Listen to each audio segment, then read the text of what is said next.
Welcome to JonGetsGames. Today I'll be reviewing Qwinto. In this 2 to 6 player game, each turn some dice will get rolled and then everybody can write down a number onto their player sheet equal to the sum of all the pips on those dice. Underneath this very simple rule set, you have some great push your luck aspects as well as quite a few interesting decisions, which is surprising for such a simple looking dice game. First, I will go into the rules on how exactly writing those numbers down goes, and then I'll jump into my review. Here's a starting setup for a game of Qwinto. Each player gets a scoring sheet from this large pad here, and then they have a pencil, and there are only 3 dice in the game. Each turn is quite simple. The active player decides which of these 3 dice they want to roll. It could be 1, it could be any 2, or it could be all 3. Once they roll them, they're going to see what the value of all the pips are. In this case, that would be 9. But before anything else happens, the active player can decide to re-roll this up to 1 time. So they might say they don't like 9, they maybe want something bigger. They'll roll them again, and hey, look at that. Now we have a 6, a 5, and a 3, so that's going to be 14. At this point, the active player, as well as every other player who is playing the game, gets to write the number 14 down in any open slot on their player sheet that is matching a color of one of the dice that were rolled. So when all 3 dice are rolled, that 14 can go on each of these rows. For instance, they might look over here and put the 14 right there. This person over here might decide they're going to put the 14 down here, and once everybody has decided whether or not they're going to write a number in, the active player is going to pass to the left. It's important to know that the active player must mark something down on their sheet when it's their turn. However, every other player can choose to write something down or not. If the active player has no legal spot or they don't want to write a number in, then they're going to check off one of these 4 penalty spots down here. Now, let's talk about what makes something legal. The most important rule is that numbers must ascend from the left to the right. So at the beginning of the game, when you put down a 14, it doesn't really matter where you put it. But now, that means that only numbers less than 14 can go over here, and only numbers higher than 14 can go over here. It's also important to know that you're never allowed to have the same number in a specific column. So this means I can no longer put a 14 here or a 14 here. So play would now shift over to the next player, and they might, for instance, take these 2 dice, and they would roll them, and maybe they decide that's fine, they're not going to re-roll. Now every person can put a 10 down, but only in the purple row or the orange row. And that's all the rules for playing the game. You're going to keep going around the table until one player has filled up entirely 2 of their rows, or once one player has 4 penalty marks. At that point, the game ends and you go into scoring. So now let's talk about how we score our sheet at the end of a game. This is an actual scoring sheet from one game that I played. So if you look along the bottom, you're simply going to fill in the slots that are applicable. We'll start with these 3 colored squares. They are associated with the 3 rows. You'll get 1 point for each number that is in a row as long as that row is incomplete. So if you see this orange row, they have all these empty slots, they got 5 points for that. But now if we look at the yellow row, they completed this, and when you complete a row, you instead get victory points equal to the number in the farthest right zone. That is why they put a 16 down here, and they have 2 empty slots for the purple, which is why that is worth 7 points. So now let's talk about the pentagon scoring down here. You may have noticed that there is 1 pentagon at each column where there are 3 numbers, but then no pentagons where there are only 2 numbers. You get victory points equal to the number that is inside the pentagon. However, you only get that if the entire column is filled in. So in this instance, this column is filled, so they got 5 points. But for this one, they didn't get another 5 points because this slot is empty, and then they were able to grab this 13 over here because this column was full. Finally, you subtract 5 points per penalty that you've taken. In this case, they had 1 penalty for 5, and their final score was 41. Once everybody's added up their points, the person with the high score wins. So now let's review Qwinto, and let's begin with the positive points. The first of these is that there is very little downtime in this game because almost every turn you will have something to do, even if it's not your turn. The only real difference between it being your turn and it not being your turn is that you get to decide which dice to roll, and if it is your turn, you must write something down on your paper. But when it's other players' turns, what they roll is super important, and you are likely going to be writing down the number that they ended up with on probably 80% of their turns. The first many turns of the game, everybody will be writing the numbers down. Once you get into the late game, you're going to have situations where they end up with a number that you can't legally put on your sheet, but it's just great. It's very rare where you actually have like a lull in the action because occasionally someone might AP a little bit on where to put a number down, but man, people just keep going. The action is pretty much nonstop in this game, and I really like that. Positive number 2 relates to the inclusion of the reroll mechanic in the game. Now, on the face of it, rerolling dice is like the most basic thing that you could really do in a dice game. It's super not innovative, and I was expecting it to be there just to be a little bit of a luck mitigation factor, like, oh, you get another chance to roll the dice to get the number that you want. What I was not expecting is the amount of excitement and tension that this tiny little thing added into the game. every time somebody takes their turn that's not your turn, and they roll the dice, one of two things is going to happen. You're either going to want them to keep that die roll, or you're going to want them to re-roll that die. And the tension in that moment when they go to re-roll those dice, and half the people around the table go, no, and the other half the people at the table go, yes, yes, yes, roll a 6 this time, roll 6. It's great. Like, that simple little re-roll thing adds all these stand-up die moments where just people are groaning and people are cheering, and also when it's your turn, it's great because you have that shot. Like, there are times in the game where you're rolling one die and you just need one of two different numbers, and you know that you can roll it twice, and you roll it once and you don't get it, and there's just all that tension on that last roll, and you're gonna either get a penalty or maybe get the thing that you want. And either way, there is a surprising amount of emotion that this tiny little additional single reroll mechanic adds into the game. Positive number 3 relates to the push your luck aspects to the game and the way they suddenly ramp up as the game goes on. The first many turns, you're going to write down a number on every single die roll, and you're going to put it here, and you're going to put it there, and someone might roll a 13. And you need to think, do I put that all the way to the very end, or do I hope that someone rolls a better, higher number than that at some point later in the game? Now, 13 and a 14, those are pretty good numbers because 17s and 18s almost never get rolled. And you need to decide, do you want to push your luck and leave one extra spot over there? Because you know if you complete that row and you put in a 16, well, that's going to be 3 more points than that little 13. Or do you just cash out and just put the 13 there?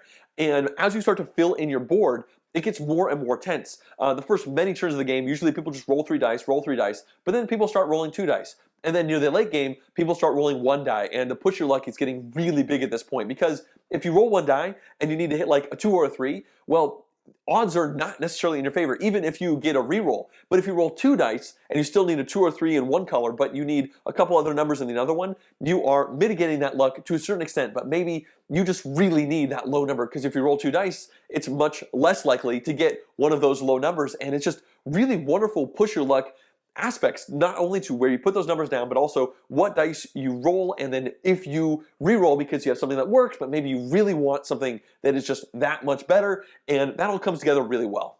So now let's move into the neutral points. Number 1 relates to the first time that you play Qwinto and how odd and obtuse it's probably going to feel for you.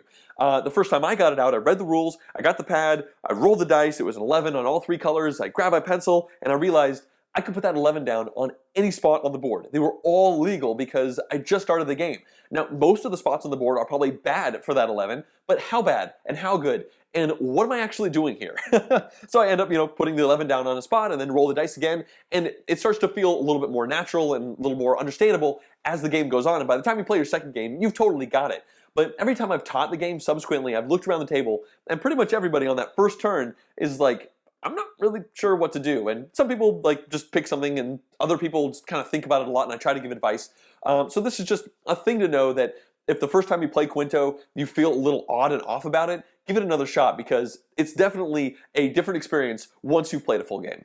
And this actually leads me right into neutral number 2. Early mistakes can have very big negative impacts on late game situations. And this is going to happen more often in that first play of the game, but you will make early mistakes when you're 5 or 6 games in. I've definitely seen that happen where somebody really knows how to play the game, but they still put a 5 and then a blank and then a 7, and then right above that blank they put a 6 in a different color. They can't fill that spot in. There's only one there, and you cannot have the same number in that column. And they're like, oh crap, and they kind of cross it out and mutter under their breath. Fortunately, it's a very quick game, so this is not that big of a deal, and it's kind of cool that there are such consequential decisions based off of where you put this little number down on the board, and you really do want to think towards the future with how this is going to impact the probability of being able to fill in all the different spots. So just know that you might really mess yourself over, especially in that first game, but you will get better at it, and it's probably a good thing, especially considering the game is pretty quick. So if you do mess yourself over, well, you lost, and it's only been about 15 minutes of your life. All right, now for my one negative, which might be a bit of a nitpick, but in Qwinto, you have this big score pad, and the sheets are not double-sided. There are, I don't know, something like 70 or 80 score sheets in there, and when you can play 6 players in this game, you're going to find yourself plowing through that pad quite quickly, and it would have been really nice if you could have had another, double the number of sheets in there by printing on the back side. I'm going to be getting around this by laminating a few of these sheets pretty soon. In fact, I've already bought a set of wet erasers so I don't actually smudge with my hands, so that I can play this one going really far into the future, because I've only owned the game for about a month and a half, and I've already used a third of the scoring pads. So I know that I'm going to use all of them at some point if I don't do something about that. So it's a bit unfortunate that I had to spend almost the same amount of money getting the pens and the lamination as the whole game itself originally, just to make it have a good longevity, but this is going to happen for most lightweight games that have pads. Qwinto is far from special in this regard, but I figured I'd mention it. So now let's discuss the replayability of Qwinto. And if I'm being really honest with myself, I'd have to say that from a mechanical perspective, it's below average. You have this score pad, which I mentioned already, it's not double-sided, so you're going to run out of those sooner rather than later, and it pushes you to either laminate or print more score pads out for yourself. But also, it seems like most games play out pretty much the same, where everybody rolls 3 dice in the beginning to get high numbers, and then they shift into 2 dice to get those middle numbers, and then 1 die near the end of the game to fill in those low numbers. And that might be a bit of groupthink, I suppose, but it does mean that, like, between your 3rd and 4th game, you're pretty much playing the exact same game, and between that 4th game and maybe your 10th game, you're playing the same game. If you like the game, then that's awesome. But from a strict replayability perspective, there is no real difference between those prospective plays, and I figured that's something you should know. Alright, so now let's go into the different player counts that Qwinto supports. It is a 2 to 6 player game, and I've played most of those player counts. And I will say that it's weakest at 2 players. And the reason for that is that it becomes your turn too quickly. And I know that might sound crazy, like what board game it has a problem with getting back to you too fast, but it seems like you have too much control when you decide the 2 dice or 1 die or 3 die that you need, you roll them, you write the number down, your opponent goes, and it comes back to you, and you do it again, and then it goes and it keeps coming back, and every other turn you have a decision based off of what dice to roll. And I think that a great part of this game is being forced to write numbers in not the best spots. Like to have more turns before it comes back to you, so that when it's your turn, it feels much more special, like, oh, okay, finally, I'm gonna just roll this 1 orange die because I just need a 3, and you know that just nobody else is gonna get to that by the time it gets back around to you. But if it's a 2-player game, well, then every other turn, you have a shot to roll that orange die and try to get that one specific thing that you need. I've played all the way up to 6, and man, this game plays great at 6. In fact, I'd say it's probably best at 5 or 6. 4 is good as well, and just the reason for that is because you're all playing at the same time. Like, the game takes about the same amount of time no matter how many people are playing, and I like how special your turn feels when it's rare. Like, if it's a 6-player game and there's 5 turns before it gets back to you, man, that's a really important moment, especially if you decide whether or not to re-roll, because you know once that's over, well, it's back to being everybody else's turns. And it's weird how that helps the game. It adds tension and emotion and scarcity to the game, and I just really like it. I would play it 2-player again for sure, but it's definitely best the more people you can get around the table. In conclusion, I've had a ton of fun playing Qwinto. I was expecting to enjoy it when I first bought it and read the rules. It seemed like a game that I'd probably enjoy, but what I was not expecting was the awesome energy, emotion, and atmosphere that this really boring looking simple dice game was able to bring out to the table. You have 6 people and people are cheering and swearing and holding their heads in their hands and throwing their arms about, and people come over from other games in the game night and be like, what are you guys playing? And they just see these 3 dice and these little pads with just numbers on it. And they're like, really? This is the game that's making so much fun happen? And I will admit, this could be groupthink. Like, this could just be the type of people that I play with has really worked with this, but I don't think I've introduced this to anybody who disliked it. And in fact, we've usually played this game back to back, especially when I've taught it to new players. They finish, they say, well, that was terrible. I did really badly. Let's play it again, because I'm going to do way better the next time we play. And you know, this game is so quick, you finish it in 15 to 20 minutes depending on the number of players, because if you have more people, there's the possibility for a little bit more downtime as 1 or 2 people are thinking a little bit more than anybody else. But oh man, this game is so much fun. I've had a total blast with it. I expect to see myself playing this game for a long time in the future. I love how tiny it is. It can be brought to all sorts of places, and it's just super fun. I'm rambling at this point. I could not recommend this game highly enough. Unfortunately, it's not the easiest thing to acquire. I think I had it shipped over from Europe. It doesn't have like United States distribution at this point, but if you have a chance to grab this game, I think I ended up spending like $18-ish, which seems like a lot for 3 dice and a pad of paper. I strongly recommend you do. If you'd like to see more in-depth board game reviews like this one, as well as full game playthroughs and vlogs, please subscribe to my channel. Also, you can directly support the channel at patreon.com/JonGetsGames. Thanks for watching.